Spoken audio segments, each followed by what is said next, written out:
Some people walk through storms without a single crack in their presence. They don't need to appear strong, they are grounded.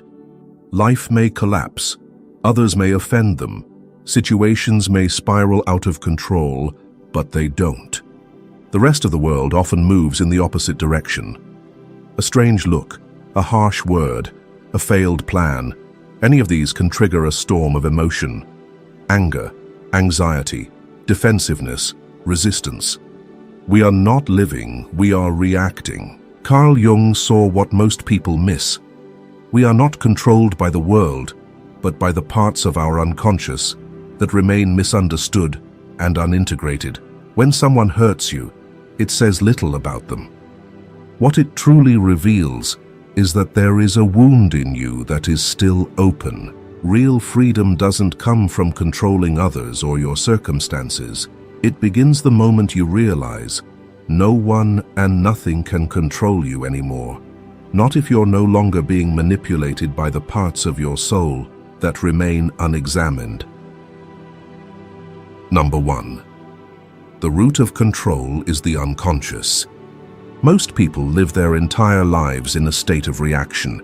They don't truly choose how they behave, they merely respond. A single insult makes them furious. A disapproving look makes them feel worthless. A sudden disruption triggers anxiety and fear. The mind is pulled like a pre-programmed machine, and people call that me. But it's not. That is not you. That is the unconscious living on your behalf. Carl Jung, who dedicated his life to exploring the deepest layers of the human psyche, recognized this very early on.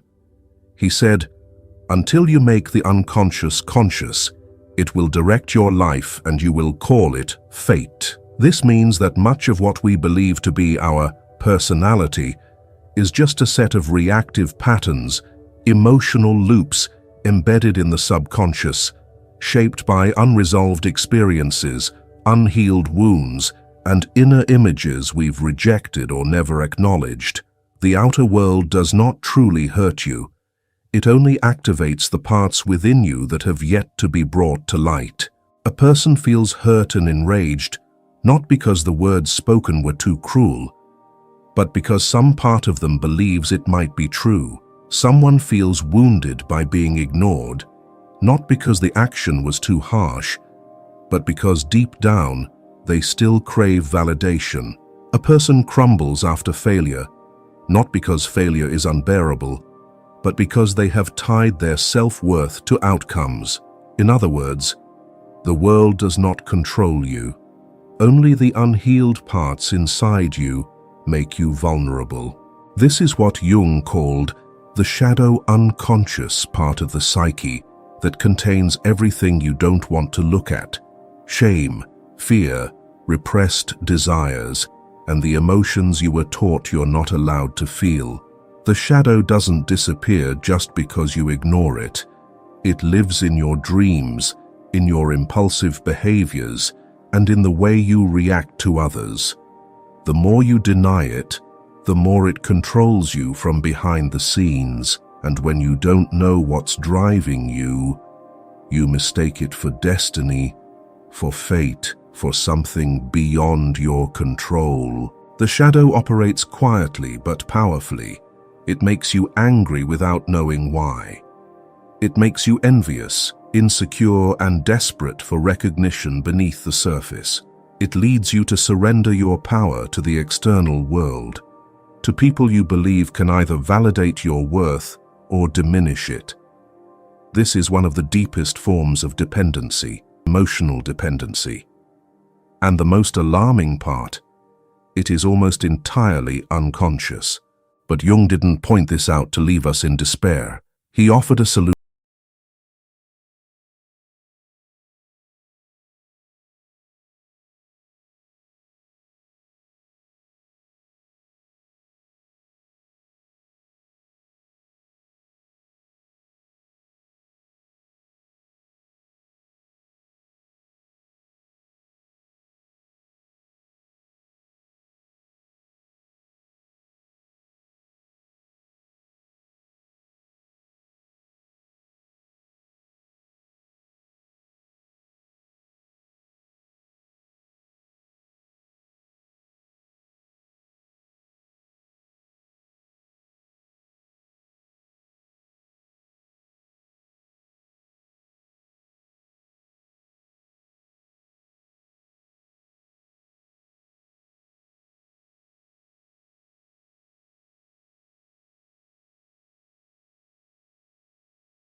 This is the beginning of the individuation process psychological journey that Jung regarded as the highest aim of inner life.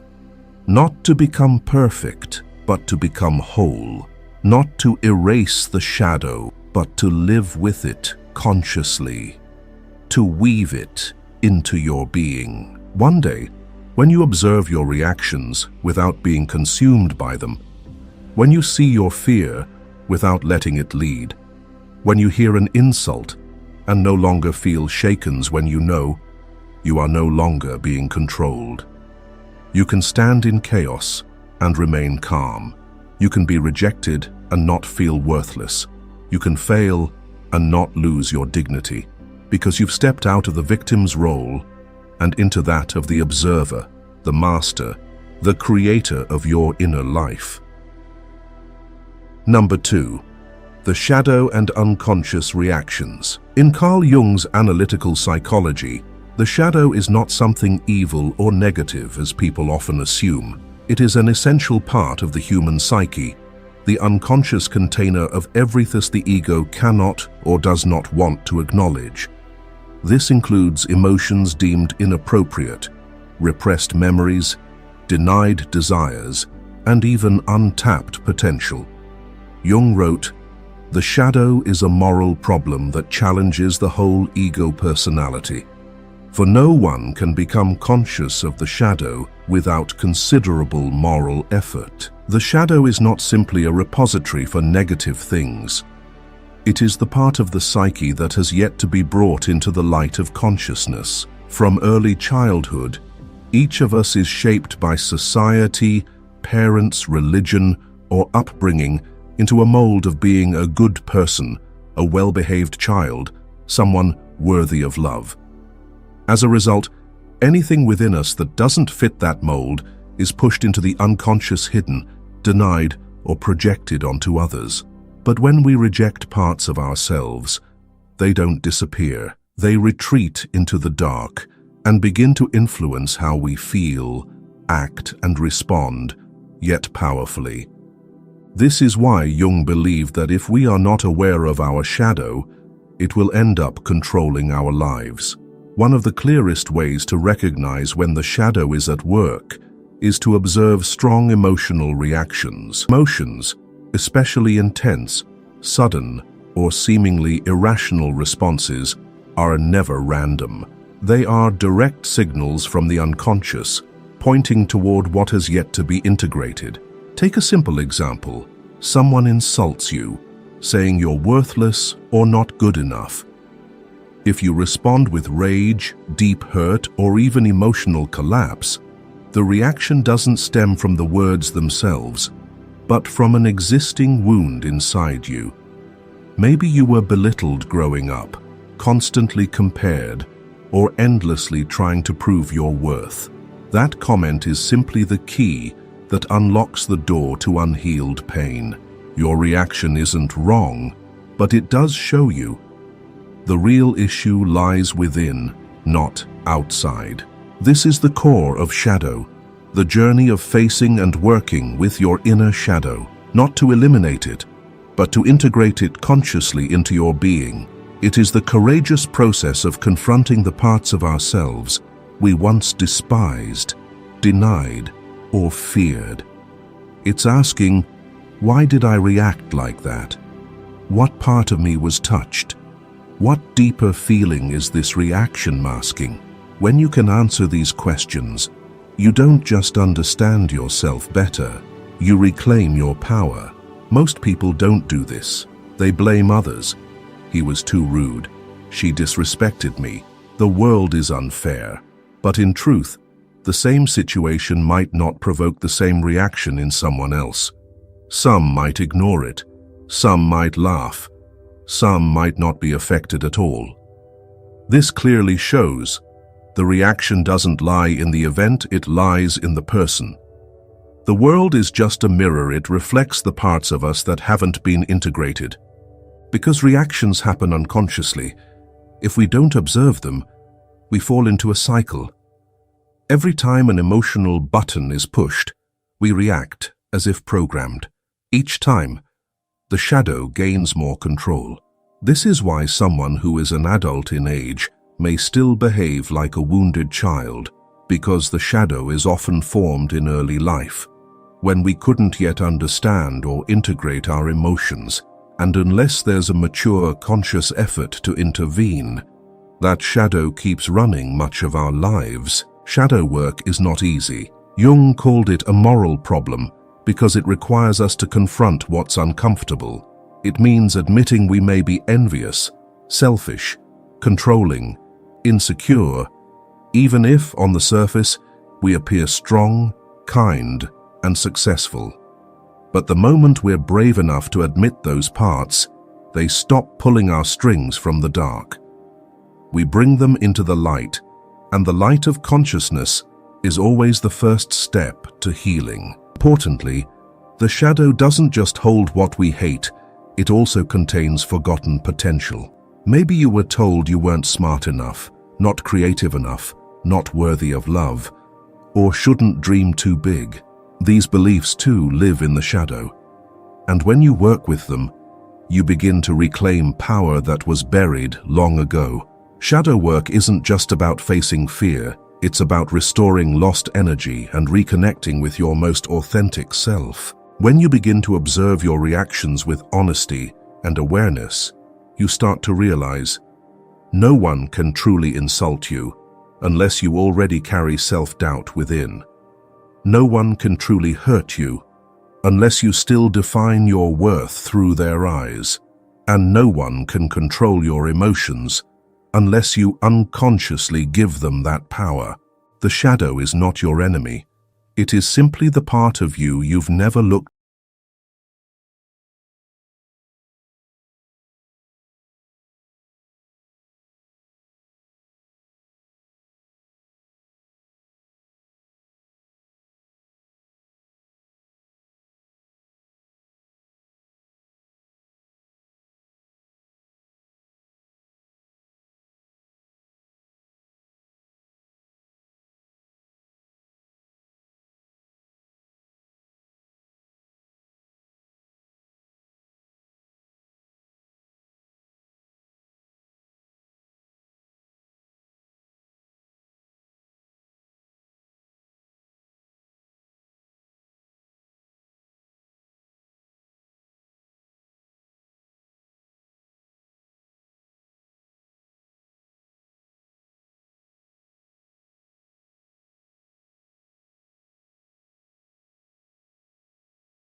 You don't become weak, you become invulnerable. Powerlessness in the face of the external world is no longer a threat because you've reclaimed mastery over your inner world. The imperfections of others no longer cause you to erupt in anger or pain because you're no longer attached to the need to be treated the right way. When you stop reacting unconsciously, you also stop being controlled by people or by circumstances. That doesn't mean you become numb or indifferent. On the contrary, you become more emotionally sensitive in a mature way. You can feel emotions without being consumed by them. You begin to see clearly that an insult is a neutral event that only holds weight if you assign it meaning. You realize that failure doesn't diminish your worth unless you've tied your identity to achievement, and you understand that a crisis in the outer world doesn't steal your peace if your inner world is no longer in chaos. Jung emphasized that the ego constantly seeks to control to preserve a false sense of stability. It wants everything to follow the script it's familiar with. But life, with its symbolic and unconscious nature, does not operate in a straight line. It moves in cycles of transformation. Every disruption is an opportunity to evolve. Every person who enters or exits your life represents something within you that needs to be seen, acknowledged, or released. The more you try to control the details, the more blind you become to the messages life is trying to deliver. Liberation is not about letting go of everything in the absolute sense. It's about releasing the illusion that you can control everything and instead redirecting your awareness to the only place your real power lives, within. More specifically, you can choose your perspective. The world has no fixed color. Every event is neutral, becomes positive or negative only through the lens you use to see it. And what you can train is that lens. When you stop needing others to understand you, you begin to understand yourself more deeply. When you stop expecting life to be fair, you face reality with courage. When you release the urge to control outcomes, you act with real freedom, doing what feels right, not because you need to prove anything. And when you stop reacting, you stop being manipulated. Every insult passes through you like wind through a forest.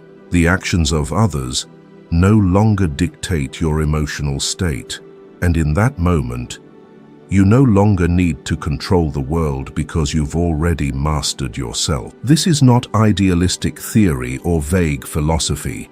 It is the core foundation of every healing and inner growth process. It demands that you observe yourself honestly, bravely, and consistently. Every time you feel the urge to react, pause. Turn inward. Ask what emotion is arising, what unconscious belief is being triggered, what part of your shadow is being touched. And then, when you are grounded enough not to react from old wounds, you will begin to act from a new awareness. It is in the very moment you stop unconsciously resisting that you begin to truly live. No one can control you anymore. No words can push you out of your center. No circumstance can take away the peace you've cultivated from within, because you have finally understood. Freedom does not lie in mastering the world, but in no longer letting the world master you. Number 4. The power of awareness and observation. On the journey of freeing ourselves from the control of the unconscious, the most important skill is not emotional suppression, not positive thinking, and certainly not avoiding the people who cause pain. The key skill, foundational and profoundly transformative, is awareness and observation. The ability to pause before reacting, to turn inward and ask, what is truly happening in me right now? That is the turning point, where you begin to live from a conscious mind instead of a reactive one. Blind reaction is the default state of an untrained mind. It's like an automatic switch. Stimulus comes, and so does the reaction, with almost no space between trigger and behavior. Someone says something you don't like, you immediately get angry. A situation contradicts your expectations, are instantly disappointed. Praise excites you. Criticism makes you sad. You are tossed between emotional states like a boat, drifting on stormy waves, with no direction. Any sense of self-control, if it exists at all, is only an illusion. In contrast, those who live with deliberate observation create a sacred space between stimulation and response. They don't get swept away by emotion instantly. They observe it, like a cloud passing across the sky of awareness. They don't drown in anger but notice, anger is rising in me. They don't speak hurtful words simply because they feel hurt. Instead, they ask themselves, what is this reaction trying to protect in me? That presence of awareness in the emotional moment is the boundary between a mind under control and a mind in control. Carl Jung once likened the psyche to a structured being, with consciousness at the center and unconscious layers surrounding it like a vast ocean. In this structure, if you never learn to observe, you will always live from the deeper layers of the unconscious, where shadows, fears, and old patterns dictate behavior without your awareness.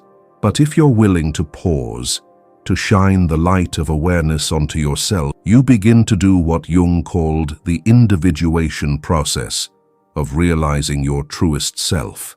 There's a familiar yet powerful image.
Observation is the first step in that integration. When you see your anger, you are no longer its victim. When you see your fear, you've already created space between you and it, enough to no longer let it define you.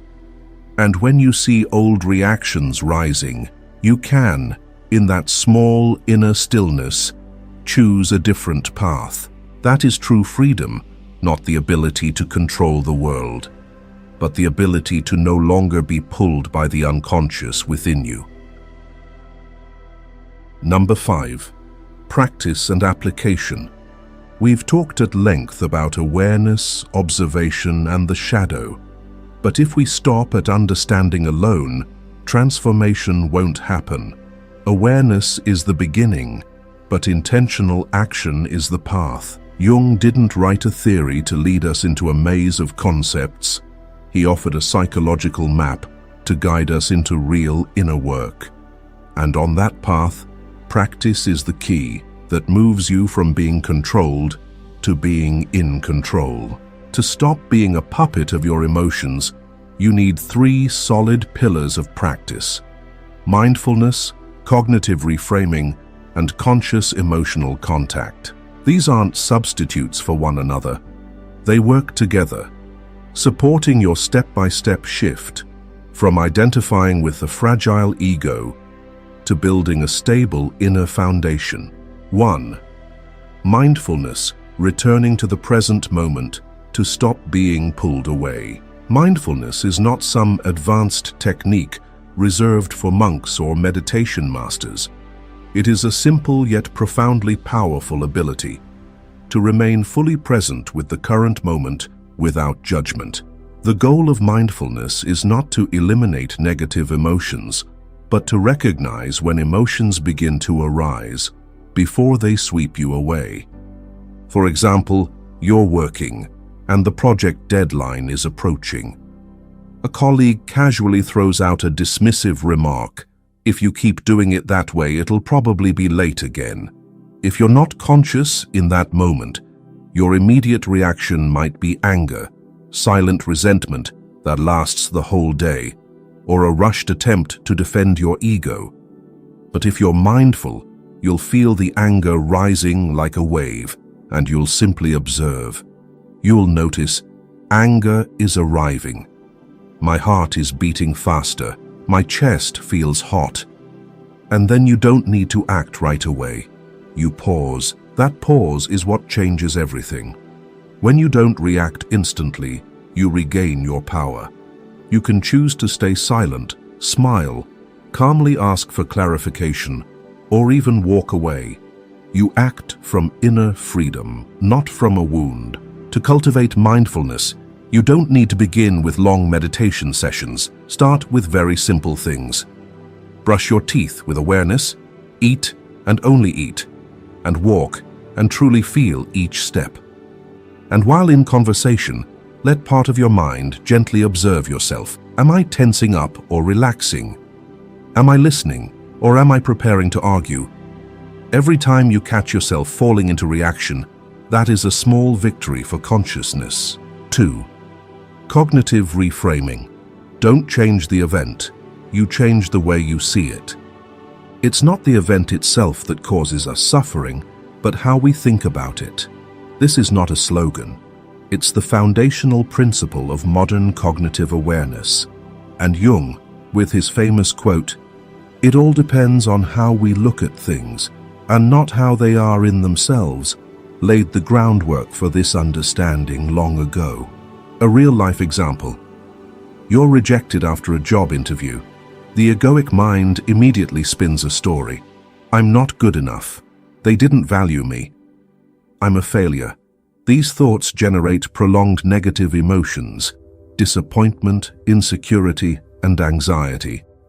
But if you apply cognitive reframing, you can pause and ask, is there another way to look at this? Maybe this role wasn't aligned with my strengths. Maybe it's a chance to better prepare for next time. Or simply, maybe life is clearing out what's not right to make room for something better.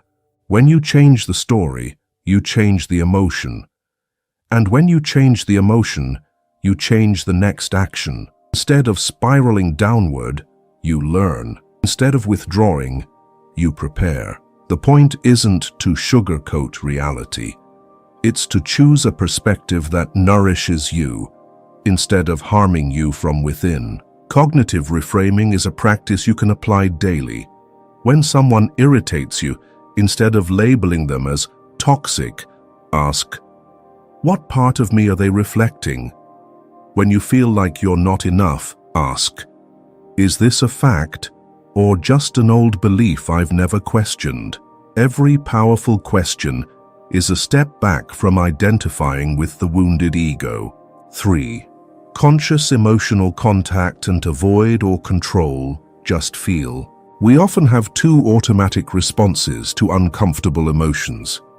We either suppress them to maintain the appearance of being fine, or we escape by keeping ourselves busy, entertaining ourselves, blaming others, or numbing our hearts. Both are the ego's attempts to preserve a false sense of stability, but the consequence is that emotions become buried, sinking deeper into the unconscious and gradually forming the shadow. What you don't face doesn't disappear. It returns, stronger, more intense, and often in unexpected situations that trigger reactions you can't control. As Carl Jung once said, one does not become enlightened by imagining figures of light, but by making the darkness conscious. You cannot awaken by ignoring the shadow. You must pass through it, stepping into it with the light of awareness. Conscious engagement with emotion means that instead of avoiding or trying to control,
and after that wave, you'll arrive at a stillness.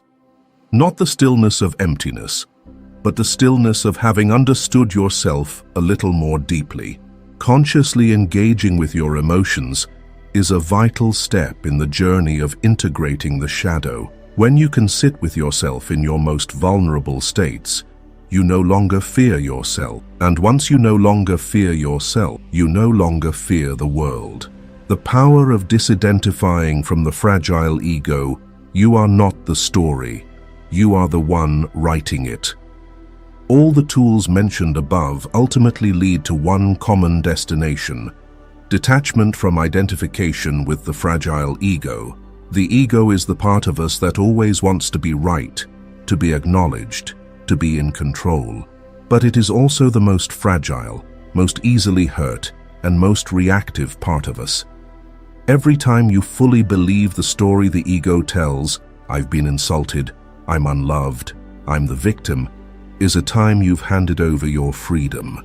But when you observe that ego, you are no longer it. You become the one who sees, and the one who sees cannot be controlled. You can witness anger without becoming it. You can feel hurt without letting it dictate how you love, speak, or act. Imagine you are sitting in a movie theater. On the screen are all your thoughts, emotions, memories, and reactions. The ego is the lead character, dramatic, wounded, sometimes loving, sometimes hateful. But you're no longer that character. You are the observer in the seat, quietly watching. From that position, you don't need to turn off the movie. You just stop letting it control you. In the end, the most important thing to remember is this: you don't need to be perfect. You just need to be conscious. Every time you pause before reacting, you weaken the shadow. Every time you observe an emotion, instead of being swallowed by it, you reclaim inner sovereignty. Every time you retell your story from a new perspective, you're rewriting the way you live. You are no longer a puppet of your emotions. You are the one steering your response. And from that space, you live not to avoid pain, but to live fully with all the depth, strength, and freedom you were always meant to claim. The freedom you seek isn't out there. It's not in changing others, not in perfect plans, not in the praise you've been waiting for. Freedom begins the moment you stop reacting unconsciously, when you no longer run from your emotions, need to control outcomes, no longer feel the urge to fight back every time you're triggered. Then no one and nothing can control you anymore. You don't need to escape the world. You just need to stop being ruled by it. And when you live with that awareness, everything shifts. You become quiet, but not passive, strong, but not hardened, sensitive, but not fragile. You can feel deeply and still hold your center. You act not out of impulse, but from conscious choice. Carl Jung didn't promise you an easy path. He didn't offer a formula for success. He left behind a map, a guide that shows only one thing. True mastery begins when you turn inward, face yourself, integrate your shadow, make peace with your emotions, and sit quietly in the sky of your awareness. And if today you've paused instead of reacting, asked instead of blaming, felt instead of avoiding, then you've already taken your first step into freedom. If this video made you stop and look inward, come back next time. Together, we'll keep exploring the psychological map Carl Jung left behind, so that step by step, you not only understand yourself more deeply, but begin to live in alignment with your truest self. Because the world doesn't need you to be perfect. It needs you to be whole. See you on the next part of the journey.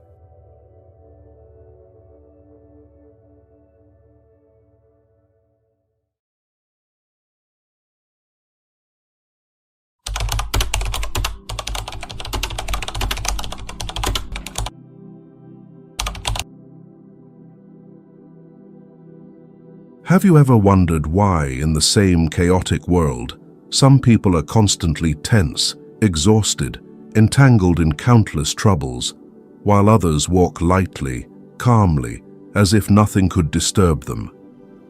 Why are there those who, even under pressure, still manage to smile, who remain serene amid storms? And it is precisely that serenity that makes them strangely captivating. The answer does not lie in their luck of having fewer problems, but in the fact that they have mastered a profound art, the art of not letting themselves be dragged into disturbances. It is not about pretending to be strong, nor about being numb. It is the ability to return to one's inner roots, to clearly see one's own reactions, and from there to turn every clash, every challenge, even every seemingly unpleasant incident into material for growth. In today's video, we will explore 7 subtle principles based on Carl Jung's ideas.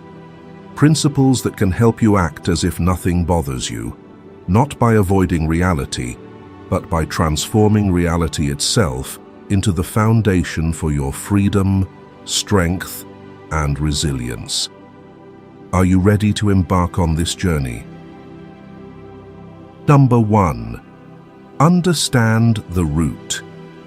It's not the circumstances, but the inner reaction. Have you ever noticed that in the same situation people react very differently? A teasing remark might make one person angry, but only make another laugh. A long meeting may drain some while energizing others. This reveals a simple truth that few want to accept. What makes us disturbed does not come from the outside. It lies in our internal reactions. Carl Jung once emphasized, everything that irritates us about others can lead us to an understanding of ourselves. The outer world is merely a mirror reflecting the inner world. What others say or do, whatever events happen, all are just sparks hitting the inner mirror, and the shape of our inner world determines how we perceive those sparks. If inside you are full of unhealed wounds, even the slightest touch will hurt. But if within you lies peace, then even a major event can be received with calmness. Think of a wound on the body. When your skin is healthy, a touch means nothing. But if there's a cut, even a light touch causes sharp pain. Disturbances work the same way. They strike the wounds of the soul that have not yet healed, and the pain rises from within, not from the objective action outside. For example, when a colleague says, "You look tired lately." If deep down you already feel insecure about being weak, that comment will hit your fear and wound you. But if you are confident and self-loving, you can simply smile and respond, "Yes, I worked a bit much yesterday, but it's fine. Thank you for caring." The outer world did not change, only the inner reaction did. Jung called these sensitive spots the shadow, the parts we deny, repress, or are not ready to face. When others, intentionally or not, touch them, the shadow rises and lashes out. That is why, if you truly want to act as if nothing bothers you, you must first look at the root. What shadows inside are making you so vulnerable? A young woman once shared with the channel that whenever her boyfriend didn't reply immediately, she became anxious, imagining he was bored with her or had someone else. She constantly checked her phone, sulked, then reproached him. Through therapy, she discovered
control your emotions so easily. And in the very moment you understand this root, you lay the foundation for a deep freedom. Freedom from being manipulated by others' words, actions, or attitudes.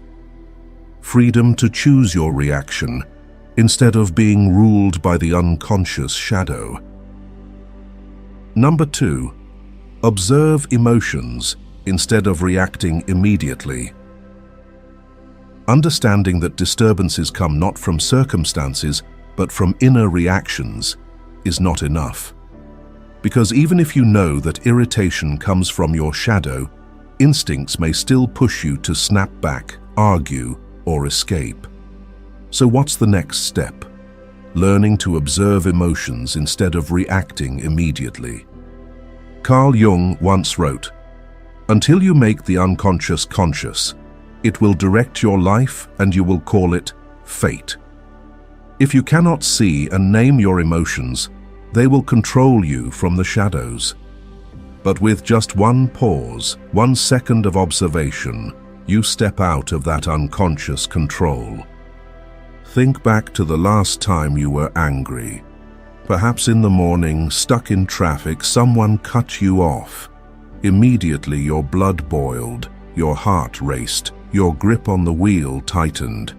If instinct ruled, you would have honked loudly or shouted. But if at that moment you took one deep breath and observed yourself, noticing your racing heart, your flushed face, a distance appeared. That distance was enough to remind you, this is just a passing feeling, not my essence. And in observing, anger lost half its power. Observing emotions is like sitting in a cinema. On screen, intense action scenes may make you tense, but you know you are just a spectator.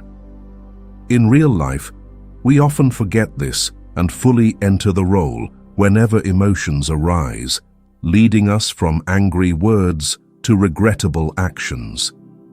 Jung's practice invites us back to the spectator's seat. Observe, don't get lost in the role. I once knew a successful woman who was easily irritable. Just one typo in an employee's email, and she would publicly scold them. Later, during a meditation retreat, she was taught to pause 3 seconds before reacting. Those 3 seemingly short seconds changed her life. In that gap, she noticed the irritation rising, heard the inner voice wanting to assert control, and chose silence instead. No more sudden outbursts. Her relationships improved, and she herself felt lighter. Observing emotions doesn't mean suppressing or pretending not to feel. On the contrary, it means honesty, daring to look at anger or fear as they emerge. You don't lie and say, "I'm fine," but you don't let instinct rule either. You simply acknowledge, "I'm angry," or "I'm anxious." Naming it may sound simple, but it is the most crucial step to escape the unconscious loop. In Jungian psychology, observing emotions is also a way to dialogue with the unconscious. Each time you sit with anger or anxiety, you allow the shadow inside to speak. That anger may not just be about the driver who cut you off, but about a lifelong sense of being disrespected. That anxiety may not just be about one critical email, but about past painful memories of harsh criticism. By observing instead of reacting, you open a door to deeper self-understanding. Gradually, you notice a gap between me and my emotions. Before, we said, "I am angry," "I am sad," as if emotions were our identity. But with observation, you begin to say, "I notice anger arising in me."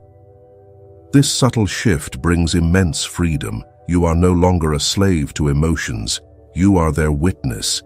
Try applying this in life. When someone says something harsh, instead of snapping back, pause and observe, what am I feeling? My chest is tightening, my heart racing. This is anger. Just naming it reduces its grip. When anxiety comes, instead of smothering it with work or scrolling your phone, sit down and whisper, "I see this anxiety."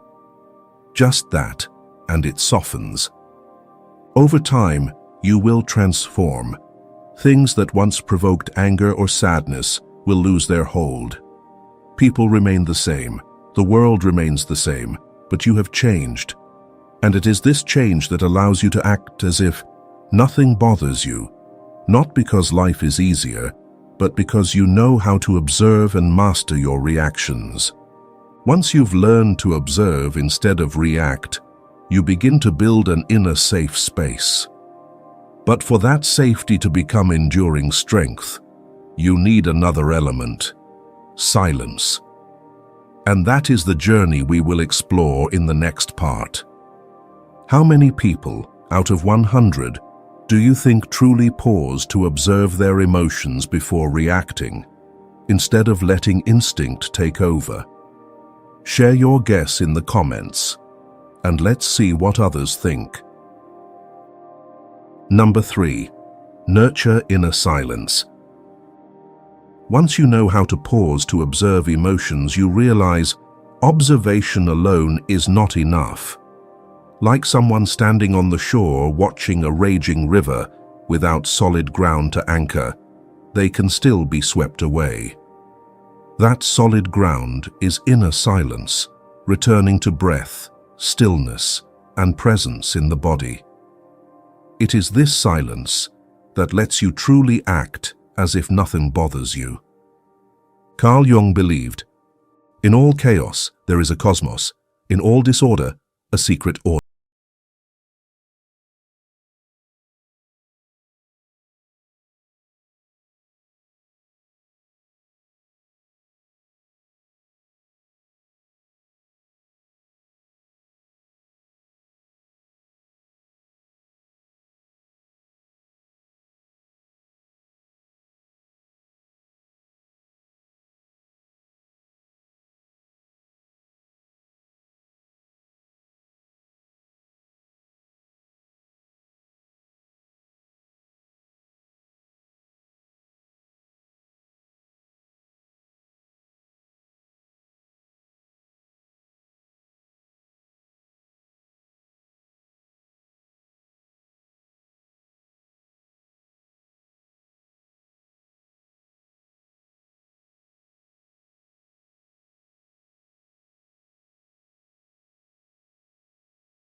Is at bay.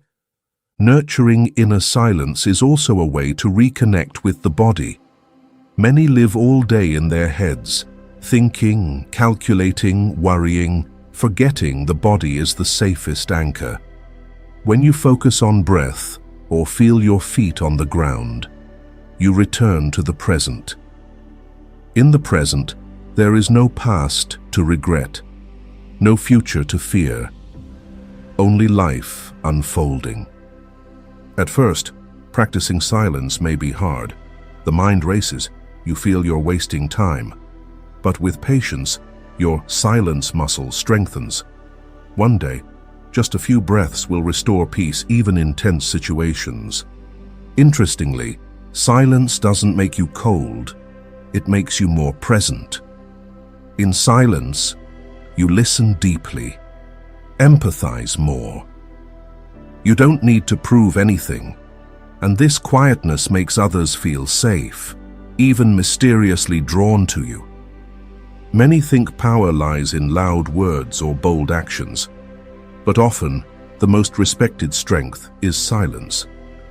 Jung once wrote, "Solitude is for me a fount of healing which makes my life worth living." In silence, we rediscover healing, and that healing makes us less disturbed, less shaken. One day you will realize things that once made you anxious or tense no longer seem threatening.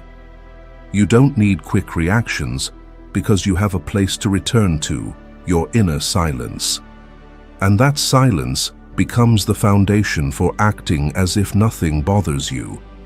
not because life is easier, but because you've found the root of peace. Number 4, separate yourself from others' judgments. Inner silence gives you a refuge, but if you remain dependent on external opinions, you can still be disturbed. Often, what unsettles us isn't the event itself, but others' judgments.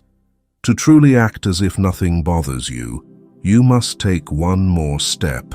Separate yourself from others' judgments. Carl Jung emphasized that much human anxiety comes from not daring to live as the true self, but wearing the persona to gain acceptance. When we care too much about others' views, every judgment becomes a dagger piercing the mask. But when we courageously remove the mask and stand firm in our essence, we realize judgment is only an echo. It cannot define us. Think of the last time you made a choice others disagreed with. Maybe you skipped a party to rest, and friends called you distant. Or chose a less prestigious job, and family called you unambitious. Those words may haunt you, making you want to explain or prove yourself. But the more you explain, the more trapped you become in judgment's snare. Only when you step aside, seeing it as their lens, not your truth, do you find freedom. I recall a young woman who quit a stable office job to pursue art. Her family opposed, calling her naive, reckless, bound to regret it. At first she felt heavy, explaining she had clear plans, that art could build a career. But the more she explained, the more energy she lost, and the more she doubted herself. Only when she focused on creating did she realize what mattered wasn't convincing them, but living her choice. Once she stopped explaining, her joy in creating spoke louder. Over time, her family judged less. Literature gives us Hester Prynne in The Scarlet Letter by Nathaniel Hawthorne. Condemned by a harsh Puritan society, forced to wear the scarlet A as a mark of shame, Hester at first lived in disgrace. But instead of letting judgment destroy her, she accepted it as part of life. Quietly working, raising her child, helping the poor, her calmness, without excuses, made the community view her differently. The scarlet A, once a symbol of sin, became a symbol of ability. Hester proved something profound. When you stop being driven by the need to explain, outside judgment loses its power. Separating from judgment doesn't mean becoming indifferent or deaf to feedback. On the contrary, you can still listen, consider, but not let it define your worth. You discern what feedback helps you grow and what is just noise. That discernment makes you stronger, no longer trapped in endless proving. A simple practice: when judged, instead of reacting, breathe and ask, does this truly reflect me or just their view? If it's the latter, let it fall away like a drop of water on a lake's surface. Over time, you'll feel lighter. In today's world, social media makes judgment more pervasive than ever. A photo, an opinion, a choice, all may attract dozens, hundreds of comments. If you try to explain each, you will burn out.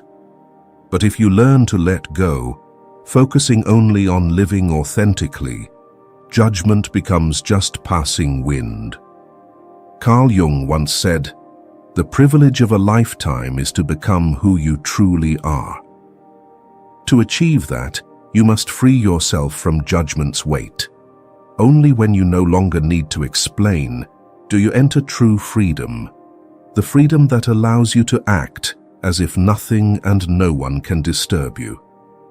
By now, we are past the halfway point, and I am truly grateful for your presence.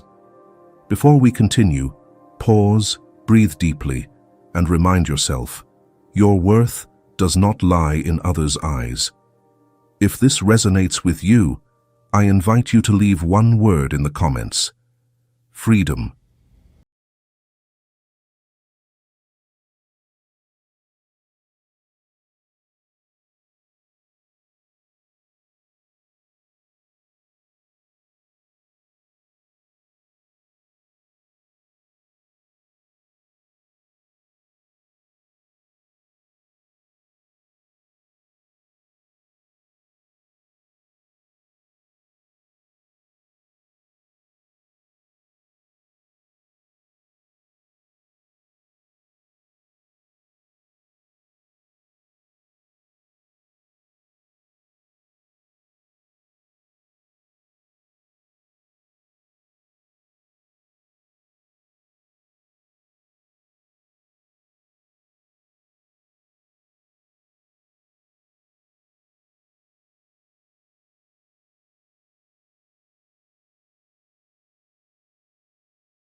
Empathy. Think of fire. It can burn a house down, but also fire clay into pottery. Negative energy is the same. Left unchecked, it destroys relationships, health, even self-trust. But placed in the creative kiln, observed, accepted, redirected, it becomes material for art, ideas, strong decisions. A young painter once wrote to the Channel about her journey. After a breakup, she fell into depression and disorientation. Instead of fleeing, she painted her pain. The works born from her darkest time became pieces that many resonated with and loved. Later she said, "Without that pain, I would never have found my true voice." She proved, when you turn disturbance into creative material, what once made you fall can become wings, lifting you higher. Modern psychology calls this post-traumatic growth, growth after trauma. Research shows many people, after major crises like loss or failure, develop stronger creativity and empathy. The human brain is flexible. Facing negative emotions, if observed instead of suppressed, activates regions linked to creativity. In other words, discomfort does not only weaken, it can unlock hidden potential if you welcome and transform it. The key is to change your relationship with negative emotions. Instead of enemies, see them as messengers. Anger may tell you a boundary has been crossed. Sadness may remind you of neglected values. Even envy may signal a suppressed dream. If you listen, you'll see negativity doesn't come to destroy. It comes to show where light is needed. When practiced, transformation turns irritations into opportunities. Criticism can deepen your skill. Loneliness can be space to write, paint, meditate. Sadness can bring deeper empathy. As Jung emphasized, one does not become enlightened by imagining figures of light, but by making the darkness conscious. Only by daring to face darkness do you find light. Transforming negativity doesn't make you numb, it makes you wiser. You don't have to pretend nothing bothers you, because you know how to turn disturbances into strength. And once you do, you live not only lighter, but also inspire others. You become like an artist who uses every color, even dark ones, to paint a complete picture. Number 6. Express with humor and lightness. There's something curious about life. Face adversity with a frown, and the problem doubles. But meet it with a smile, even a gentle laugh, and the situation loses half its power. Humor, in Jung's view, is not superficial joking. It is the mark of a matured consciousness, one that no longer fully identifies with the event, but steps back to see the bigger picture. Think back to the last time you were in an awkward spot, maybe in a meeting when you forgot an important number. The serious ego instantly wanted to justify, to prove reliability. But if you smiled and said lightly, "Perhaps that number just wanted to test my memory," the tension would dissolve. Instead of criticism, others might laugh, even respect your calmness. Humor is not avoidance, it is energy release. Surrounded by stress, humor acts as a counterbalance, relaxing the nervous system and restoring balance. Modern science shows laughter reduces cortisol, the stress hormone, and releases endorphins, creating comfort and clarity. In daily life, a perpetually serious person often makes the atmosphere heavy.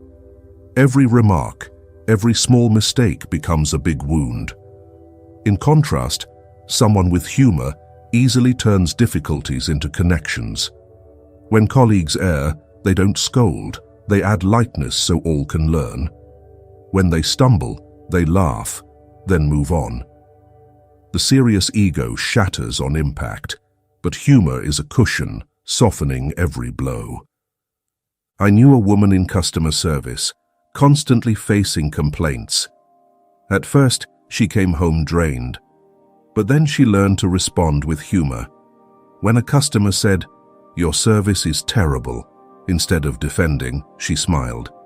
"Thank you for giving me another chance to improve. Today, I'll work twice as hard." That sincere yet light response calmed many. Over time, she became beloved by colleagues and inspiring to others. She turned a stressful environment into one radiating ease. Humor and lightness also heal the self. When you laugh at yourself, you escape harsh self-judgment. Instead of thinking, "I'm useless for making this mistake," you can whisper, "Oh, another funny chapter in my life's novel." Laughing at yourself frees you from complete identification with ego, granting freedom. But this humor is not shallow. It isn't joking to avoid feelings, but an expression of wisdom. True laughter comes when you're grounded inside, when you know one mistake doesn't define you, one criticism doesn't reduce you. That's why seasoned souls carry humor. They've weathered enough storms to realize nothing is worth losing their peace. You can practice this in small ways. When food is too salty, instead of anger, laugh. "At least we saved salt for next week." When late, instead of guilt, send a playful text. "Sorry, my clock decided to take a day off." Such small acts create a positive energy circle, making life lighter for you and others. Learning to express humor and lightness is learning not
Steve Jobs exemplifies focusing on the core.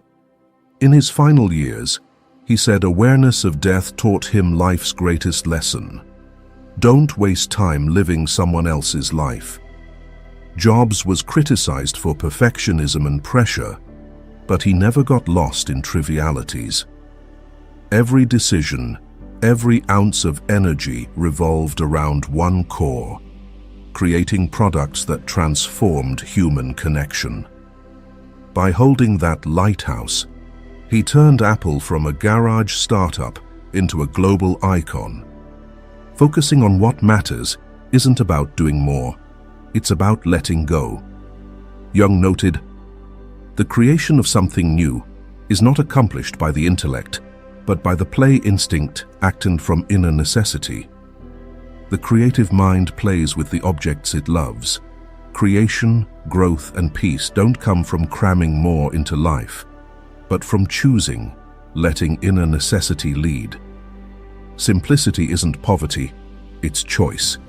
You choose love over hate, meaning over frivolity, enduring values over fleeting feelings.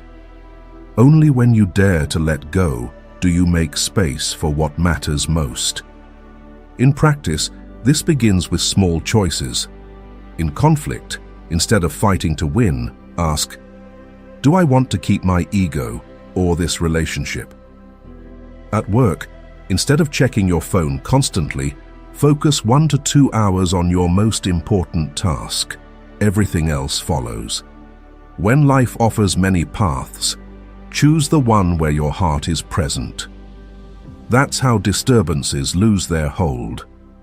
A doctor, constantly under pressure, faced urgent cases daily, yet she had one unbreakable rule: dinner was always for family. No matter how tired, she returned home, sat with her children, shared a simple meal. Asked how she remained calm in such stress, she smiled. "Because I know what matters most. The hospital will always be busy, but my children's childhood won't wait." That clarity spared her from drowning in professional chaos. And when you know what matters, you also learn to let go. Let go of the need to be liked by all. Let go of the habit of comparison. Let go of fleeting joys that don't nourish you long term. Each letting go is liberation. You shed small irritations to make space for greater values. When you do this, disturbances don't vanish because life is easier. They vanish in power because you've grown beyond them, wise enough to know life cannot be wasted in endless trivial battles. Instead, you build lasting things: love, creativity, kindness, and the journey of becoming your truest self. Someone who learns the art of acting as if nothing bothers them is like a wise captain on a stormy sea. He cannot control the wind, cannot calm the waves, but he can hold the helm steady, guided by his lighthouse. Every challenge, every clash, every judgment becomes a lesson leading him deeper into his essence, toward a freedom no one can take. And if you've ever asked, "How can I remain serene in a turbulent world?" the answer is not in avoiding hardship, but in transforming disturbances into growth. Then peace is no longer a distant goal to chase, but a state within you, accompanying you everywhere, in every circumstance. If what you've just heard stirs your heart and awakens a desire to live sturdily, share this video to spread strength to others. And don't forget to subscribe to journey with us further, not into numbness, but into rediscovering inner strength, so you may walk freely, even as the world rages with storms.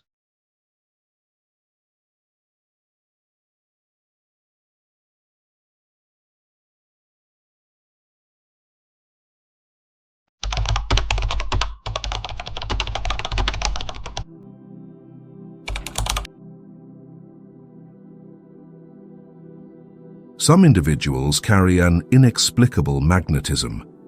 It's not rooted in their appearance, nor in their words, but in something deeper. An invisible force field that shifts the atmosphere, draws strangers closer, and silences a room as if something greater has just entered. Jung called this presence a manifestation of the aura. The aura is not merely an energy field surrounding the body. It is the vibrant echo of the inner world, where light and shadow intertwine, where conflicts, wounds, and primal strength are integrated into a singular flow. When your aura is powerful, it signifies that you have journeyed some distance along the path of individuation. The path Jung believed each person must tread to become their truest self. But how do you know if this invisible flame burns within you? How do you recognize that you are distinct from others, that you are stepping into the realm of awakened souls? In today's video, I will reveal 5 unmistakable signs that your aura is truly powerful. Stay until the end. Some signs may surprise you and even unsettle you, as they demand that you let go of the need for constant approval. Dare to face the unease of being misunderstood by the world, and learn to live authentically even when no one applauds. For only then will you touch the truth. A powerful aura is not something to flaunt, but a sign that you are entering the domain of your authentic self. Sign 1. You attract attention and energy even when you're not trying. Have you ever entered a room and felt a palpable shift in the atmosphere, even without saying a word? People look up, their gazes unconsciously drawn to you. Some feel compelled to approach, strike up a conversation, or simply linger near you. The strange thing is, you haven't prepared any performance. It's not a dazzling outfit, not a striking appearance. You might even be silent, yet your presence makes others sense something extraordinary. This is the first and most evident sign of a powerful aura. Natural magnetism, effortless and unforced. Carl Jung once said, "The sole purpose of human existence is to kindle a light in the darkness of mere being." A person with a powerful aura isn't simply kind, friendly, or charismatic. In truth, they are individuals who have embarked on a journey of confronting themselves, daring to gaze into the dark corners most people hide. When someone reconciles with their shadow, their energy carries a distinct quality: authentic, whole, and irresistible. This magnetism doesn't stem from trying to be liked, but from ceasing to need to prove anything to the world. That freedom radiates as a force others can feel. From a psychological perspective, this phenomenon can be explained by human sensitivity to inconsistency. When someone says one thing but their energy conveys another, others feel uneasy, even repelled.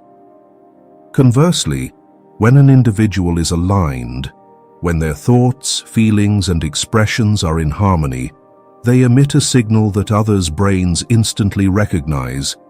This person is real. And humans are always drawn to truth, even if they're not consciously aware of it. You see this in everyday life. Some teachers, without shouting or exuding sternness, command a classroom's silence the moment they enter. Some leaders, without grand speeches, inspire trust and calm in their teams simply by being present.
As Jung affirmed, when we tap into the depths of the unconscious, we not only understand ourselves better, but also become an invisible bridge to other souls. That's why your aura doesn't just radiate outward. It opens an inner door to heightened awareness. Sign 3. You cause the physical world to respond to your presence. With the third sign, we step into a deeper dimension. The physical world begins to respond to your presence. Not only people, but also the phenomena around you shift, as if the material environment recognizes you and vibrates in tune with the frequency of your energy. You may have experienced this without realizing it. A light flickers when you enter a room. Your phone suddenly overheats or shuts down inexplicably during intense emotions, or an old clock in the house stops ticking only to start again when you touch it. Many dismiss these as random coincidences, but when such events repeat, you begin to notice. There is a strange connection between your presence and how the physical world behaves. We can understand these phenomena through biology. The human heart emits an electromagnetic field measurable at a strength far greater than the brain's. When you experience intense emotions, this field shifts significantly, sometimes affecting sensitive devices around you. But limiting the explanation to biology misses a crucial aspect: the spiritual experience it holds for you. When these events occur, you don't just see a broken phone or a flickering light. You sense a message, a sign that the universe is speaking to you through matter. Imagine you enter a tense meeting room where everyone is hunched over, and the fluorescent lights above flicker off and on again the moment you speak. To others, it might be a mere electrical glitch. But to those who are sensitive, it feels like a peculiar punctuation, a way the physical world aligns with your presence. Or when you're steeped in sadness, you turn on the radio and a song perfectly matching your mood plays, as if the device heard your inner world. Some share that during deep meditation, a clock in the room suddenly stops, only to resume when they open their eyes. Time itself seems to bow to their inner stillness. Jung would call this a manifestation of an archetype that transcends the individual, capable of touching the very fabric of the universe. A person with a powerful aura, when aligned with archetypes, can create small fractures in everyday reality, causing matter to reveal what is typically hidden. In modern life, you might observe this on a smaller but meaningful scale. Perhaps you frequently make technology act up. Your laptop freezes at the height of your stress, or a Bluetooth speaker connects automatically when you think about playing music. You might notice your body radiates unusual heat to the point that others feel warmth when near you. This isn't an illusion. A strong energy field alters how matter, from electricity to temperature to subtle wave fields, reacts to your presence. To visualize this, consider a guitar placed near a speaker playing music. When the speaker emits the right frequency, the guitar strings vibrate without being touched. A person with a powerful aura is like that speaker, emitting a distinct frequency that causes the strings of the physical world to resonate. This is why you experience strange phenomena that others dismiss as random. However, Jung would remind you of something vital. Don't stop at viewing this as magic or mere entertainment. If you notice the physical world responding to your presence, it's an invitation to delve deeper into your individuation journey. It shows that your conscious and unconscious are powerful enough to ripple the surface of reality. The question isn't, how do I control this? But how will I use this connection to better understand myself and the world? Intense emotional states can alter the autonomic nervous system, affecting heart rate and, consequently, the electromagnetic field around your body. But reducing this to biology overlooks the symbolic value Jung cherished. He believed non-random physical phenomena are the language of the collective unconscious expressing itself in daily life. When a light flickers, a device malfunctions, or a breeze opens a door just as you're pondering a decision, the question isn't, why does physics behave this way? But what is my inner self urging me to see? Those with a powerful aura carry a unique gift. They live in a world where the boundary between psyche and matter blurs. A dream may step into reality. A fleeting thought may set the world around them in motion to respond. In those moments, they realize they are not separate from the universe, but part of its grand dance. This is neither coincidence nor cheap magic. It's evidence that you are living closer to archetypes, the collective unconscious, and your authentic self. When you recognize this, you see the world not just as an external stage, but as a delicate mirror reflecting every beat of your soul. Sign 4. You instinctively know how to protect your energy. You'll notice a clear response within yourself, an instinctive need to protect your energy, to set boundaries to preserve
intense emotion, you send a frequency into the universe, and the universe responds by bringing forth events that align with it. One of our channel's followers once shared that before meeting the love of their life, they had vividly imagined an ideal companion. Not a detailed list of appearance or profession, but a feeling, safety, connection, simple joy. A few months later, they met someone who embodied that feeling in a seemingly random situation. Those with a powerful aura don't create that person from nothing. Rather, they align their energy with a possibility already latent in the flow of life. Others notice their dreams act like premonitions, dreaming of a road, then days later stumbling upon that exact road while lost. Dreaming of flooding water, followed by a significant decision tied to letting go. Jung believed dreams are a gateway connecting consciousness to the unconscious, and for those with a powerful aura, this gateway is wider. Thus, the inner and outer worlds don't merely run parallel, they mirror each other. What's remarkable is that this ability isn't just an intriguing coincidence. It can become a tool for manifestation if you know how to use it. When you set a clear intention and nurture it with authentic emotion, it's like shooting an arrow into the future. Your powerful aura makes that arrow fly farther, faster, and more accurately. This is what many traditions call the law of attraction, but through Jung's lens, it's deeper. A sign you're living closer to your authentic self, which inherently holds the power to shape reality. However, Jung also warned, this power comes with responsibility. If you let fears or unhealed wounds dominate your mind, you may unintentionally draw negative experiences to yourself. Thus, individuation isn't just about unlocking the power of manifestation, but also about purifying the unconscious, ensuring what you emit isn't tainted by an unintegrated shadow. In other words, a powerful aura makes you a co-creator with the universe, but the quality of that creation depends on how far you've confronted and reconciled with yourself. Reflect on your life. How many times have you thought of something, and it came to pass faster than you expected? How many times have you stepped into a flow of coincidences too perfect to call mere luck? If the answer is many, then congratulations, your aura is so powerful it bends the seemingly rigid lines of life. Looking back at all 5 signs, we realize a powerful aura isn't a trophy to flaunt, but an invitation to the deepest encounter, an encounter with yourself. The magnetism, intuition, synchronicity with the physical world, or power of manifestation. These are all natural byproducts of a soul moving closer to wholeness. Jung once reminded us that the path to becoming oneself is the hardest but the only one worth taking. Each sign you recognize in yourself isn't a destination, but a milestone guiding you further along the journey of individuation. At times, you may feel lost, wondering why you're different, why you see, hear, feel, and live in ways others don't understand. But remember, difference isn't a burden. It's proof you're living at the unique frequency of your soul, and that alone allows you to touch the deeper meaning of existence. So, as you leave this video, don't just carry curiosity about a powerful aura. Carry a question. Do I dare live true to my authentic self, even when no one applauds? You don't need an immediate answer, but the moment you listen honestly, the journey has already begun.